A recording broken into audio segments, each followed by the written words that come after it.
Viewers break तो बाद ਤੁਹਾਡਾ ਸਵਾਗਤ ਹੈ ਜੀ ਡਾਕਟਰ ਸਾਹਿਬ। ਸਾਡੀ ਅਗਲੀ ਈਮੇਲ ਜੀਂਦ ਹਰਿਆਣਾ ਤੋਂ ਵੀਰ ਜੁਝਾਰ ਸਿੰਘ ਜੀ ਦੀ ਹੈ। ਇਹ 22 ਸਾਲ ਦੇ ਗੱਭਰੂ ਹਨ। ਇਹ ਲਿਖਦੇ ਹਨ, ਇਹ ਮੇਰੀ ਦੂਸਰੀ ਈਮੇਲ ਹੈ। ਮੈਂ ਇੱਕ ਹਫ਼ਤਾ ਪਹਿਲਾਂ ਈਮੇਲ ਲਿਖੀ ਸੀ ਜਿਸ ਨੂੰ ਤੁਸੀਂ ਸ਼ਾਇਦ ਆਪਣੇ ਪ੍ਰੋਗਰਾਮ ਵਿੱਚ ਸ਼ਾਮਲ ਨਹੀਂ ਕੀਤਾ। ਮੇਰੇ ਕੁਝ ਸਵਾਲ ਹਨ, ਆਸ ਹੈ ਜਵਾਬ ਜ਼ਰੂਰ ਦਿਓਗੇ।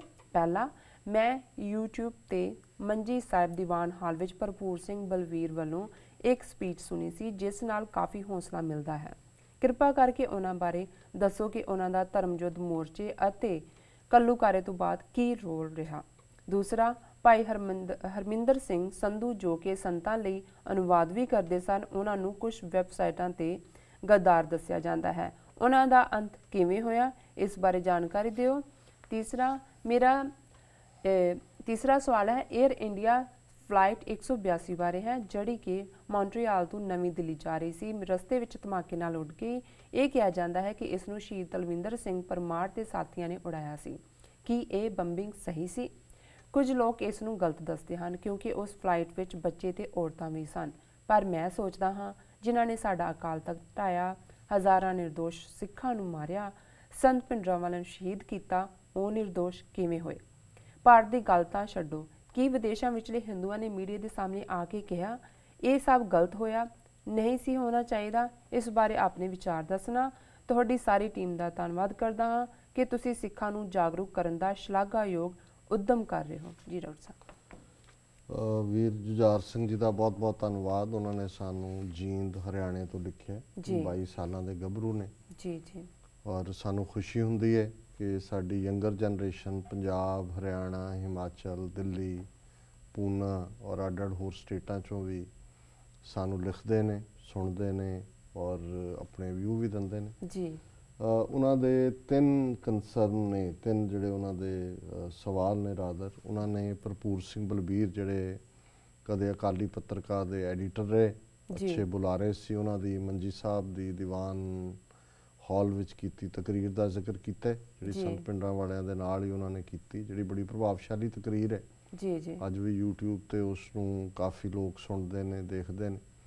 ਸੋ ਉਹਨਾਂ ਨੇ ਉਹਨਾਂ ਬਾਰੇ ਜਾਣਨਾ ਚਾਹਿਆ। ਵੈਸੇ ਇਹਨਾਂ ਬਾਰੇ ਆਲਰੇਡੀ ਵੀ ਪਹਿਲਾਂ ਵੀ ਕੈਲੀਫੋਰਨੀਆ ਤੋਂ ਇੱਕ ਵੀਰ ਜੀ ਨੇ ਪੁੱਛਿਆ ਸੀ ਜੀ, ਤੇ ਅਸੀਂ ਵੇਰਵੇ ਨਾਲ ਉਹਨਾਂ ਦੀ ਸ਼ਖਸੀਅਤ ਬਾਰੇ ਦੱਸਿਆ ਸੀ। ਸੋ ਚੰਗਾ ਹੋਏਗਾ ਕਿ ਜੇ ਵੀਰ ਜੁਝਾਰ ਸਿੰਘ ਪਿਛਲੀਆਂ ਈਮੇਲ ਜਿਹੜੀਆਂ YouTube ਦੇ ਉੱਤੇ ਅਪਲੋਡਡ ਨੇ ਜੀ ਵੀਡੀਓਜ਼, ਉਹਨਾਂ ਨੂੰ ਧਿਆਨ ਨਾਲ ਦੇਖਣਗੇ ਤਾਂ ਉਹਨਾਂ ਨੂੰ ਇਹ ਮਿਲ ਵੀ ਜਾਏਗਾ ਜਵਾਬ। ਪਰ ਮੈਂ ਇਨ ਬਰੀਫ ਫਿਰ ਵੀ ਦੱਸਦੇ ਹਾਂ ਕਿ ਉਸ ਪੀਰੀਅਡ 'ਚ ਉਹਨਾਂ ਦਾ ਰੋਲ ਠੀਕ ਰਿਹਾ। ਬਾਅਦ ਦੇ ਵਿੱਚ ਉਹ ਡੋਲੇ ਵੀ। ਅੱਜ ਦੀ ਆਵਾਜ਼ ਉਹਨਾਂ ਨੇ ਸ਼ੁਰੂ ਕੀਤਾ ਸੀ ਅਖਬਾਰ ਜੀ। ਰੋਡੇ, ਜਸਪੀਰ ਸਿੰਘ ਰੋਡੇ ਜਿਹੜੇ ਉਦੋਂ ਇੰਗਲੈਂਡ ਦੇ ਵਿੱਚ ਸਨ, ਕਿਉਂਕਿ ਉਹ ਵੀ ਇੰਗਲੈਂਡ ਆ ਗਏ, ਇਹਨਾਂ ਨਾਲ ਇਹਨਾਂ ਦਾ ਝਗੜਾ ਵੀ ਹੋਇਆ।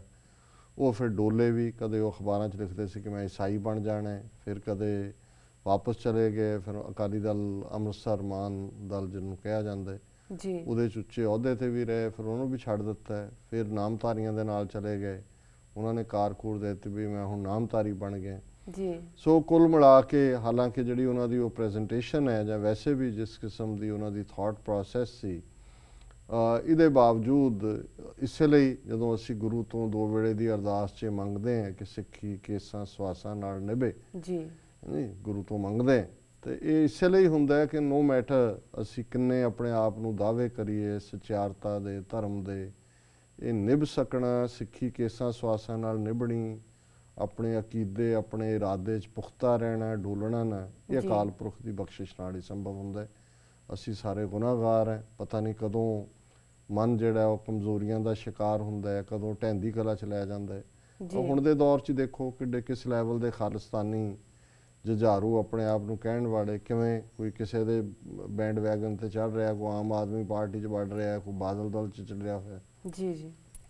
ਹਰਮਿੰਦਰ ਸਿੰਘ ਸੰਧੂ ਜਿਹੜੇ ਸਿੱਖ ਸਟੂਡੈਂਟ ਫੈਡਰੇਸ਼ਨ ਦੇ ਪ੍ਰੈਜ਼ੀਡੈਂਟ ਰਹੇ, ਚੰਗੇ ਆਰਗੇਨਾਈਜ਼ਰ ਵੀ ਸਨ ਔਰ ਉਹਨਾਂ ਨੇ ਜਿਵੇਂ ਕਿਹਾ ਕਿਉਂਕਿ ਕਨਵੈਂਟ ਸਕੂਲ ਦੇ ਪੜ੍ਹੇ ਹੋਏ ਸੀ ਤੇ ਬਹੁਤ ਵਾਰੀ ਜਦੋਂ ਅੰਗਰੇਜ਼ੀ ਮੀਡੀਆ ਜਾਂਦਾ ਸੀ ਤੇ ਭਿੰਡਰਾਂਵਾਲਿਆਂ ਦੇ ਨਾਲ ਇਹ ਐਜ਼ ਅ ਇੰਟਰਪ੍ਰੇਟਰ ਅਨੁਵਾਦਕ ਦਾ ਕੰਮ ਵੀ ਕਰਦੇ ਸੀ ਜੀ। ਉਹਨਾਂ ਬਾਰੇ ਉਹਨਾਂ ਨੇ ਪੁੱਛਿਆ ਕਿ ਵੀ ਕੁਛ ਉਹਨਾਂ ਨੂੰ ਗੱਦਾਰ ਕਹਿੰਦੇ ਨੇ, ਕੁਛ ਵੈਸੇ ਹੈ, ਕੀ ਖਿਆਲ ਹੈ? ਦੇਖੋ ਮੈਨੂੰ ਉਹਨਾਂ ਨਾਲ ਕੰਮ ਕਰਨ ਦਾ ਮੌਕਾ ਨਹੀਂ ਮਿਲਿਆ, ਮੈਂ ਉਹਨਾਂ ਬਾਰੇ ਮਿਲਿਆ ਮੈਂ ਜ਼ਰੂਰ ਇੱਕ ਅੱਧੀ ਵਾਰੀ ਉਹਨਾਂ ਨੂੰ, ਜਿਵੇਂ ਆਮ ਮੁਲਾਕਾਤ ਹੁੰਦੀ ਜੀ, ਔਰ ਉਹਨਾਂ ਦੇ ਵਿੱਚ ਆਰਗੇਨਾਈਜੇਸ਼ਨਲ ਸਕਿੱਲਸ ਵੀ ਸਨ, ਸੰਤਾਂ ਦਾ ਵਿਸ਼ਵਾਸ ਵੀ ਸੀ।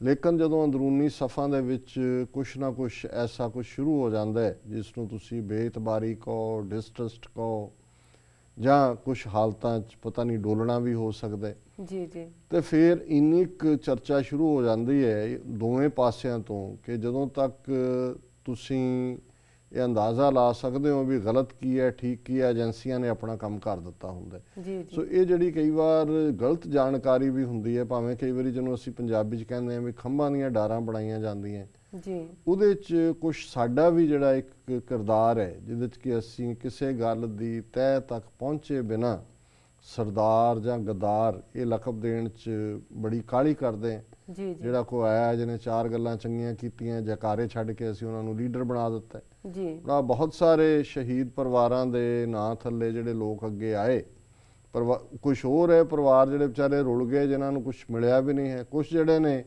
ਉਹ ਸਾਰਾ ਹੀ ਜਿਹੜਾ ਉਹਨਾਂ ਨੇ ਇਸ ਕਿਸਮ ਦਾ ਬਣਾ ਲਿਆ ਕਿ ਕੌਮ ਦਾ ਵਿਸ਼ਵਾਸ ਵੀ ਉਹਨਾਂ ਨੇ ਗਵਾਇਆ, ਤੇ ਕੌਮ ਨੇ ਵੀ ਕਿਹਾ ਜਿਹਨਾਂ ਨੂੰ ਲੀਡਰਸ਼ਿਪ ਦੇ ਦਿਓ, ਇਹ ਪਿਤਾ ਹੈ, ਇਹ ਭਰਾ ਹੈ, ਦੂਸਰਾ, ਉਹਨਾਂ ਨੇ ਫਿਰ ਕਿਵੇਂ ਆਪਣੇ ਉਸ ਰੁਤਬੇ ਦਾ ਮਾੜਾ ਇਸਤੇਮਾਲ ਕੀਤਾ। ਜੀ ਸੋ ਇਸੇ ਤਰ੍ਹਾਂ ਹੀ ਅਸੀਂ ਕਿਸੇ ਨੂੰ ਡੰਪ ਕਰਨ ਲੱਗੇ ਵੀ ਕਿਸੇ 'ਚ ਕੋਈ ਚੀਜ਼ ਖਾਮੀ ਹੈ ਸੀ ਨਹੀਂ ਸੀ, ਲੇਕਿਨ ਇੱਕ ਬਣ ਗਈ ਗੱਲ। ਫਿਰ ਜਿਹੜੇ ਉਹਨਾਂ ਦੇ ਹਮਾਇਤੀ ਹੁੰਦੇ ਨੇ, ਜੇ ਤੁਸੀਂ ਉਹਨਾਂ ਨੂੰ ਉਸ ਬੰਦੇ ਨੂੰ ਡਿਫੈਂਡ ਕਰਨਾ ਚਾਹੋ ਜਿਸ ਬਾਰੇ ਗੱਲ ਹੋ ਰਹੀ ਹੈ, ਉਹ ਤੁਹਾਨੂੰ ਵੀ ਉਹਨਾਂ ਦੇ ਨਾਲ ਜੋੜ ਦਿੰਦੇ ਨੇ ਕਿ ਜੀ ਤੁਸੀਂ ਵੀ ਉਹੀ ਨਸਲ ਹੋ, ਇਸ ਲਈ ਤੁਹਾਡਾ ਵੀ ਉਹਨਾਂ ਨਾਲ ਕੋਈ ਹਿੱਤ ਜੁੜਿਆ ਹੋਣਾ। ਸੋ ਮੈਂ ਸਮਝਦਾ ਵੀ ਇਹ ਜਦੋਂ ਸੰਘਰਸ਼ ਚੱਲਦੇ ਨੇ, ਔਰ ਇਕੱਲਾ ਸਾਡੀ ਲਹਿਰ 'ਚ ਨਹੀਂ ਹੈ ਸ਼ਾਇਦ, ਔਰ ਖ਼ਾਸ ਤੌਰ 'ਤੇ ਹਥਿਆਰਬੰਦ ਸੰਘਰਸ਼ 'ਚ ਤੁਹਾਡੇ ਕੋਲ ਕਈ ਵਾਰ ਕੋਈ ਤਰੀਕਾ ਨਹੀਂ ਹੁੰਦਾ ਜਾਣਨ ਦਾ ਕਿ ਕਿਹੜਾ ਤੁਹਾਡੀਆਂ ਸਫਾਂ ਨਾਲ ਬਿਟਰੇ ਕਰ ਰਿਹਾ ਹੈ, ਕਿਹੜਾ ਤੁਹਾਡੇ ਨਾਲ ਹੈ। ਤਾਂ ਜਿਹੜੇ ਉੱਥੇ ਮੌਕੇ 'ਤੇ ਬੈਠੇ ਜਰਨੈਲ ਜਾਂ ਜਿਹੜੇ ਲੋਕ ਹੁੰਦੇ ਨੇ, ਉਹੀ ਕਈ ਵਾਰੀ ਇਸ ਕਿਸਮ ਦੀ ਤਾਕਤ ਦਾ ਇਸਤੇਮਾਲ ਕਰਕੇ ਇੱਕ ਦੂਸਰੇ ਨੂੰ ਜਿਹੜਾ ਉਸ ਨੂੰ ਐਲੀਮੀਨੇਟ ਕਰਕੇ ਸਮਝਦੇ ਨੇ ਕਿ ਜੀ ਉਹਦੀ ਸਰਵਿਸ ਕਰ ਰਹੇ ਨੇ ਮੂਵਮੈਂਟ ਦੀ। ਇਹ ਹਰ ਲਹਿਰ 'ਚ ਹੀ ਹੁੰਦਾ ਹੈ।